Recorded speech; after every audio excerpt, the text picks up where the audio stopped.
Vous m'avez demandé d'aller analyser les performances de Tammy Cabage. Tammy Cabage est-il un grand trader ou une petite imposture? Ça va être la question du jour, question qui fait suite à toutes les autres analyses que j'ai faites sur Marc Fiorentino, Charles Gave, Marc Toiti, etc. que vous retrouverez sur ma chaîne. Alors, Tammy Cabage c'est qui? C'est un très grand youtubeur puisqu'il a près de un demi-million de followers. Il poste énormément de vidéos, plus de 3000 vidéos.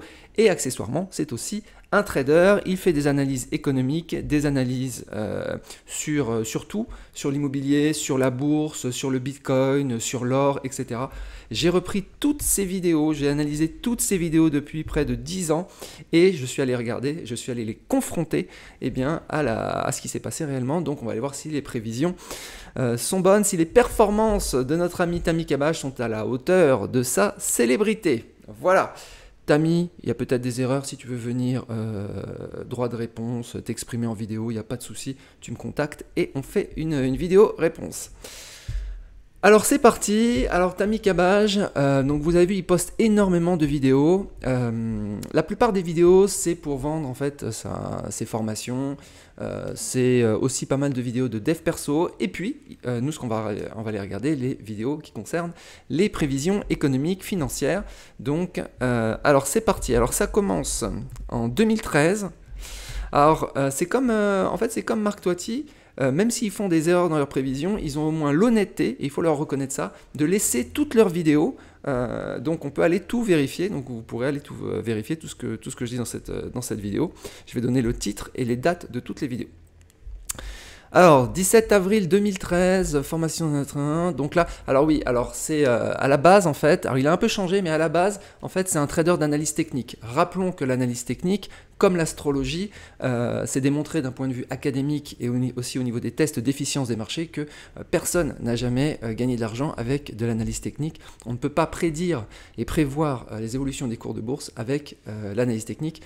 Si vous n'êtes pas encore convaincu, vous ne retrouverez aucun trader d'analyse technique dans les 100 premières fortunes mondiales, ni dans les 1000 premières fortunes mondiales, ni dans les 10 000 premières fortunes mondiales, ni dans les 100 000.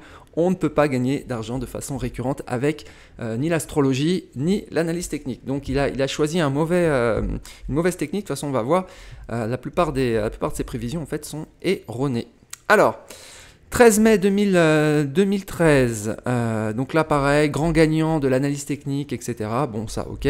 30 juillet 2013, comment doubler son capital en un jour en prenant zéro risque? Donc là c'est le côté vendeur de rêve, bon très bien, côté putaclic, pas de souci. Alors ça commence, les prévisions commencent le 25 octobre 2013.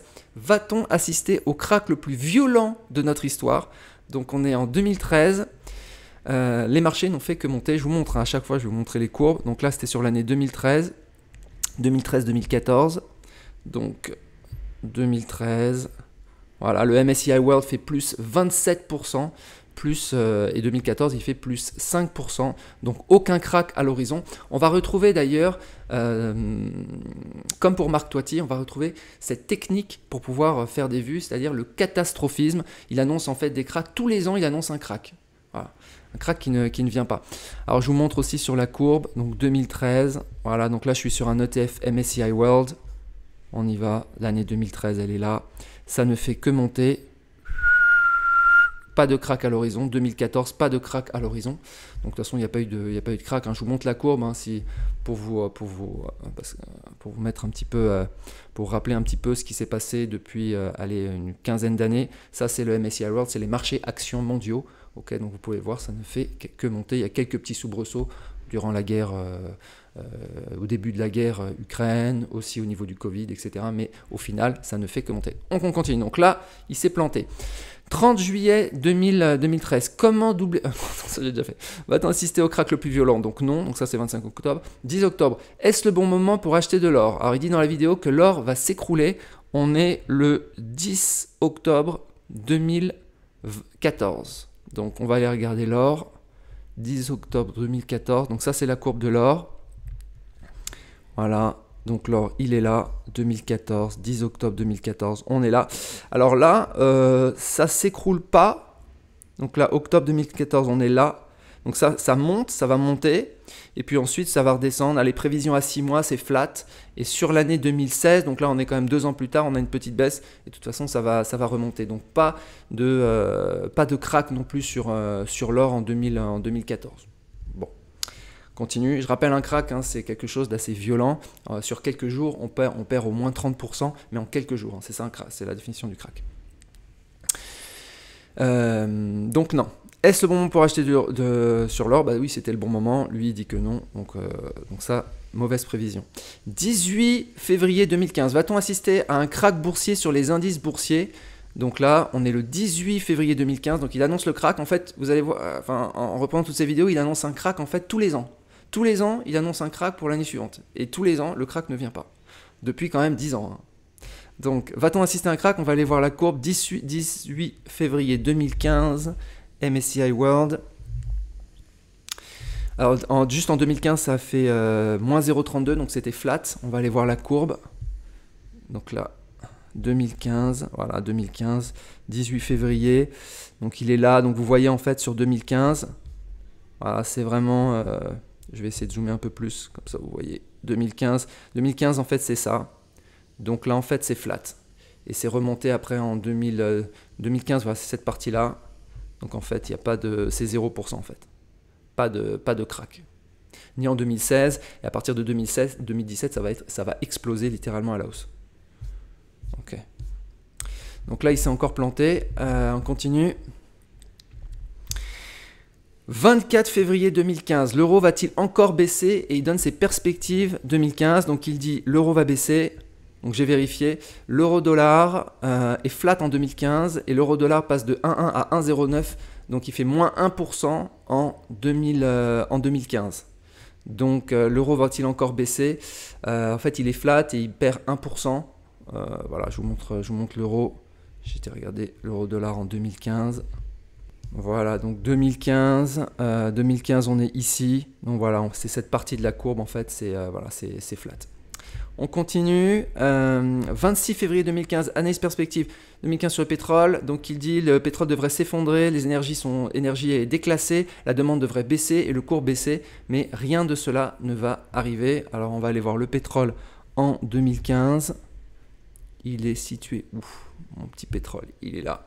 Donc 2015, voilà ce qui s'est passé en 2015 sur le pétrole. Voilà, 2015 c'est à partir d'ici, janvier 2015. Donc là, 2015, vous voyez, c'est flat. Et ensuite, à partir de 2000, on peut dire qu'il a... Ouais, non, il est flat, quoi. C'est vraiment cette petite partie de la courbe. Tac. Voilà, 2015, c'est là. C'est cette partie de la courbe. Jusqu'à décembre qui est là. Donc on a une légère baisse, en fait, en 2015.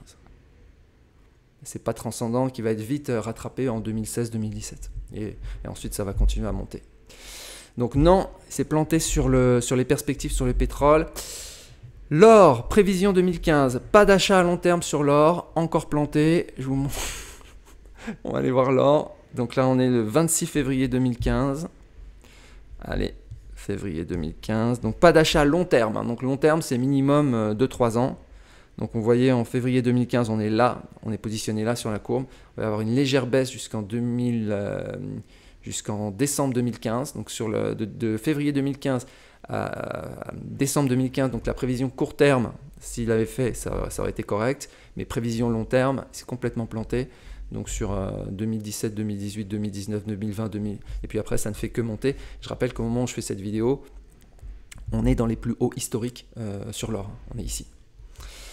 Donc là, pareil. Alors ensuite, il va sur le... on sent qu'il flaire le bon filon sur les cryptos. On sent qu'il voilà, il doit s'exprimer sur les cryptos. Alors là, pas de bol. Il va encore se planter. Donc 29 juin 2015, faut-il investir sur le Bitcoin? Alors au début, il est vraiment très très baissier en fait. Dans sa première partie, sur ses premières années en fait sur le Bitcoin, il est très baissier, en fait il n'y croit pas du tout, donc il est baissier sur le Bitcoin. Alors il s'est complètement planté le 29 juin 2015, on va aller voir le Bitcoin. Donc je sais même pas, la courbe ça a tellement monté le Bitcoin que 2015 c'est carrément invisible. Donc voilà, bon, baissier sur le Bitcoin, on voit ce qui s'est passé en 2016-2017, ça a juste explosé. Hein. En 2015, on est à 36, on est à 245 donc, dollars. Et allez, alors, je vais prendre en 2017, on est déjà à 1080. Enfin, vous voyez, aujourd'hui, on est à 50 000. Ensuite, il s'exprime sur l'Inde. L'Inde dépassera les USA dans 25 ans. Alors, on ne sait pas dans 25 ans, hein, puisqu'il fait la vidéo le 29 juin 2017. Par contre, ce qu'on voit, c'est que si je regarde donc l'Inde par rapport aux États-Unis, alors, l'Inde, elle est où? Voilà, elle est ici. Donc en bleu, on a les États-Unis et en rouge, on a l'Inde. J'ai pris le tracker IVV, donc tracker S&P 500 pour les États-Unis. J'ai pris le tracker Indy, qui sont les 50 plus grosses capitalisations en Inde. On voit en fait que l'Inde, bien qu'il y ait eu une croissance économique très importante au niveau de la bourse indienne, en fait, c'est juste catastrophique. Vous voyez, ils sont très loin en fait de battre un S&P 500. Vous voyez, allez, je vais le prendre depuis 10 ans.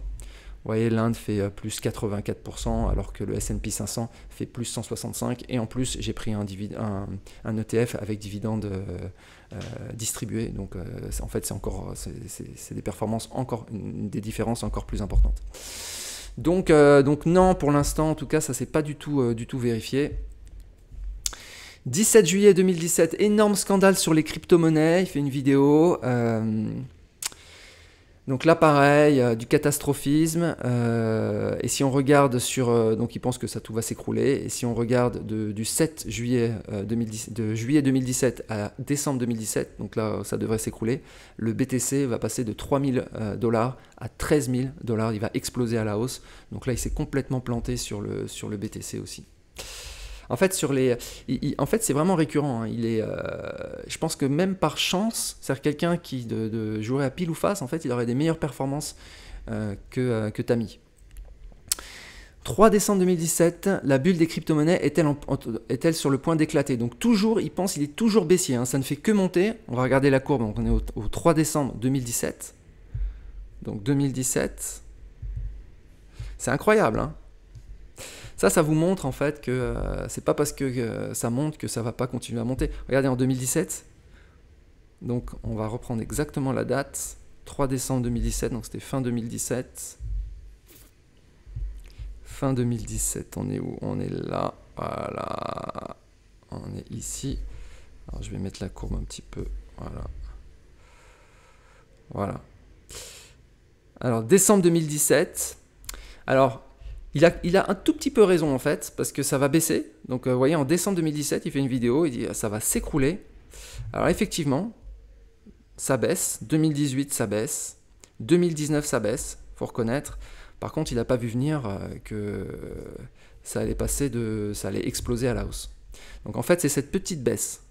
Donc cette petite baisse, on peut lui donner raison.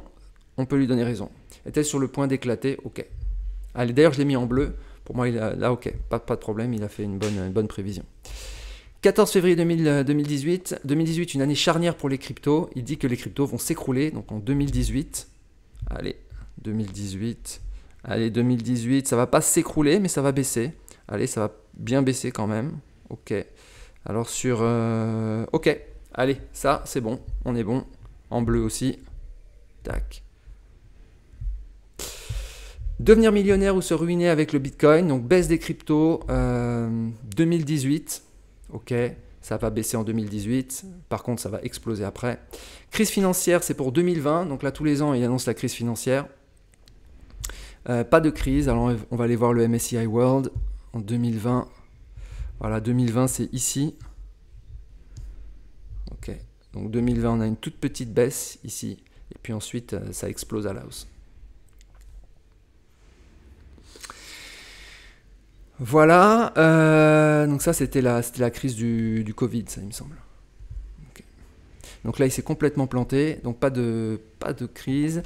Cette crise financière sera 100 fois pire que celle de 2008. Il a des titres, alors sur les titres, sur sa Tami Cabbage, le créateur de contenu, c'est juste une merveille. Hein.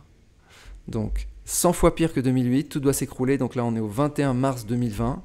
En fait, il est un peu comme Marc Toiti, c'est-à-dire que dès qu'il voit une petite baisse, donc là il voit une petite baisse en 2020, vous voyez, il voit ça, et il se dit, bah ça y est, ça va s'écrouler.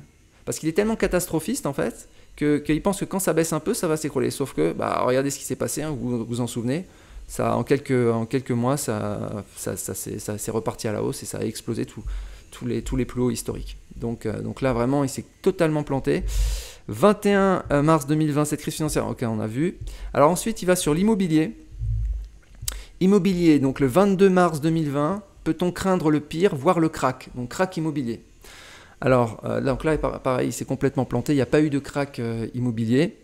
En 2020, je vous rappelle, hein, sur l'immobilier français, on a plus 6% en 2020, donc on est loin du crack. En 2021, en moyenne, hein, sur toute la France, on est à plus 5%. Pareil, ça continue de monter. 2022, on est à plus 3-4%. Donc là, pas de crack non plus.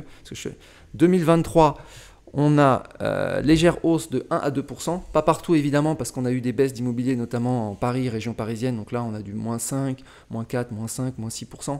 Mais ce n'est pas non plus des cracks. Voilà. Et 2024, on a une tendance qui est légèrement baissière de 1 à 2%. Voilà, donc c'est pas non plus... on attend toujours le crack. 21 avril 2020, pétrole, ça ne vaut plus rien. Donc il est baissier sur le pétrole le 21 avril 2020. Pourtant, de avril 2020 à mai 2022, donc pendant 2 ans, on va faire plus 300% sur le pétrole. Donc le pétrole, il est où? Voilà. Donc là, on reprend la date, avril 2020. Avril 2020, on est là. Voilà, avril 2020. Donc là, il s'est complètement planté. On voit que en fait, il est vraiment, c'est presque une courbe inversée en fait. C'est-à-dire qu'il pense que ça va baisser au moment où il dit ça va baisser. En réalité, ça explose à la hausse. Vous voyez, le crude oil, il est passé de 20 dollars à 110 dollars. Explosion. C'est un crack, mais c'est inversé en fait. 5 mai 2020, BNP Société Générale, la pire crise jamais vue. Il dit que les banques ne peuvent pas remonter. Ok. Le 30 mai 2020, l'or va-t-il enfin exploser à la hausse? Alors il est baissier sur l'or à long terme. Donc là, on est le 30 mai 2020. Donc là, je pense qu'il s'est encore planté. Voilà, 30 mai 2020, c'est ici. Donc ici, il annonce que ça va baisser. Or, ça monte. Ça continue de stagner, on va dire, et ensuite ça explose à la hausse. Donc là, pareil, erreur. Investir en bourse, la bulle spéculative sur le Nasdaq sur le point d'éclater. Donc là, il annonce que les techs vont s'effondrer le 22 juillet 2020. Allez, on va aller voir le S&P 500, 22 juillet 2020, c'est la courbe bleue. 22 juillet, bon moi je connais la courbe, mais... Donc on est là, donc il annonce ici sur la courbe bleue que ça va s'effondrer, or ça va exploser à la hausse. Et puis ça va continuer de monter. Donc rien n'a éclaté, les techs n'ont pas éclaté. 2 août 2020, investir dans l'or en 2020, le record historique est-il un signe majeur? Donc là ce qu'il dit, c'est qu'il va y avoir un crack sur les marchés actions, mais le crack n'aura pas lieu. On a vu, hein, donc en 2020, je viens de vous montrer la courbe, en fait, elle fait que monter. Le 11 octobre 2020, le crack obligataire est imminent, donc il dit que le crack n'aura pas lieu. Pourtant, en fait, on va avoir une explosion en fait, des taux obligataires qui sont passés de 0% à 4,5% au moment où je fais cette vidéo. Donc en fait, il y a eu un petit crack obligataire quand même. Donc quand il annonce un crack, il n'y a pas de crack, mais quand il y a un crack, il annonce qu'il n'y a pas de crack. Donc bon. Voilà, donc là il s'est planté aussi. On est aujourd'hui d'ailleurs avec des taux qui sont importants, hein, entre 4,5 et 5%, que ce soit aux États-Unis, sur les obligations d'État américaines, ou bien sur les obligations en Europe. Donc là on a des taux qui sont très, très importants. Donc ceux qui ont acheté des obligations en 2020, comme les taux ont explosé à la hausse, le prix des obligations a baissé. Donc voilà. 17 octobre 2020, investir en bourse, un crack imminent. Donc là, tous les ans, de toute façon, il annonce un crack. Donc, alors, j'ai pas mis, on va aller voir le MSCI World. 17-10-2020. De toute façon, je peux vous le montrer ici. Je veux dire, en 2020, ça a fait plus 16,50% sur les marchés actions. 2021, ça a fait plus 22,35%. Si vous allez voir sur le CAC 40, c'est très corrélé. Donc, vous avez aussi rien à éclater. Au contraire, ça a augmenté. Donc, on va aller voir juste la courbe ici. Allez, 2020. 2020 était une très belle année, en fait. En fait, il y a eu ce petit soubresaut ici, puis ensuite ça a réexplosé à la hausse. On voit que même cette petite baisse, vous voyez qu'il y a eu ici, en réalité, si vous continuez la courbe, c'est comme s'il n'y en avait pas eu, en fait. Pourtant, lui, il est très branché sur la psychologie des marchés, donc tout ce qui est l'analyse technique, ce que pensent les gens, etc. Mais bon. Acheter 23 janvier 2021, acheter du Bitcoin, 1 million de dollars en 2021. Donc il commence à changer d'avis. Ah oui, alors comme il s'est planté depuis toujours sur le Bitcoin, il commence à se poser des questions. Et donc c'est un petit peu comme s'il revenait à 180 degrés. Donc là, il voit le Bitcoin à 1 million de dollars maintenant. Bon là, il n'est pas à 1 million de dollars. Il est à combien? Il est à... on a fait péter les 66 000. Au moment où je fais cette vidéo, il est à 59 000.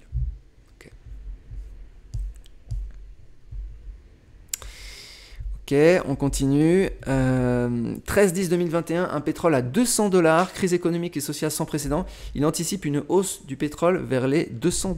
Donc 13-10-2021, on va aller voir ce que ça donne. Donc 13-10-2021, on est là. On est là. Voilà, on est à 36 $. Donc là, il fait une prévision à 200 $. Bon, ça ne va pas aller taper les 200 $. Ça va aller taper les 112, 110. Et puis ensuite, ça revient au moment où je fais cette vidéo en 2024. Août 2024, on est autour de 80. Donc là, pareil, grosse erreur. Ça ne va pas aller taper les 200. Alors, il va me dire, ouais, mais ça a monté quand même. Oui, mais je veux dire, ça veut dire qu'il n'a pas revendu à 110 et qu'il n'a pas encore revendu. Et donc, voilà, une prévision, c'est une prévision. 200 $, ça ne les a jamais atteints. 16-10-2021, le Bitcoin vient de casser les 60 000 $. Prochaine étape vers les 100 000. Alors, on va aller voir. Il voit le Bitcoin donc à 100 000 $. Le 16-10-2021. 16-10-2021, on est où? On est là. Alors, 16-10-2021. Voilà. Donc, c'est à 60 000. Il voit donc le Bitcoin à 100 000. On ne va jamais aller taper les 100 000. Au contraire, au moment, en fait, au moment où il s'exprime là-dessus, où il dit ça va monter, en réalité, ça va s'écrouler et ça va descendre à 16 000. Pour ensuite remonter beaucoup plus tard, en 2024, remonter dans les 60 000. Mais on n'atteindra jamais, en fait, on n'a jamais atteint les 100 000 pour l'instant. Une prévision, je rappelle qu'une prévision, hein, c'est limité dans le temps. Hein. C'est pas un jour ça sera 100 000, dans 10 ans, dans 20 ans, dans 50 ans, où il y aura un crack un jour. Lui au moins, il a l'honnêteté, quand il fait ses prévisions, de dire en général c'est plutôt du court terme, c'est-à-dire soit c'est du très court terme, soit c'est du 6 mois, 1 an, et quand c'est du long terme, bah, on dit que c'est, voilà, il le dit et c'est 3 ans. Mais il se fait que quand on regarde les résultats, bah, c'est pas du tout ce qu'il avait prévu. Crack boursier de la décennie en 2022, donc la 21 rebelote, hein, tous les ans, de toute façon on a le droit à ce crack. 21 janvier 2022, c'est pas que lui, hein, Marc Toiti aussi fait, tous les ans il va y avoir un crack, et tous les ans on observe une courbe qui continue de monter. Alors je sais, vous allez me mettre en commentaire, et dire, oui, Marc, un jour il y aura un crack. Oui, d'accord, un jour il y aura un crack. Alors, le crack de la décennie, hein, attention, hein, 21 janvier 2022, ça veut dire qu'il prévoit une chute des marchés de 50%. Crack de la décennie.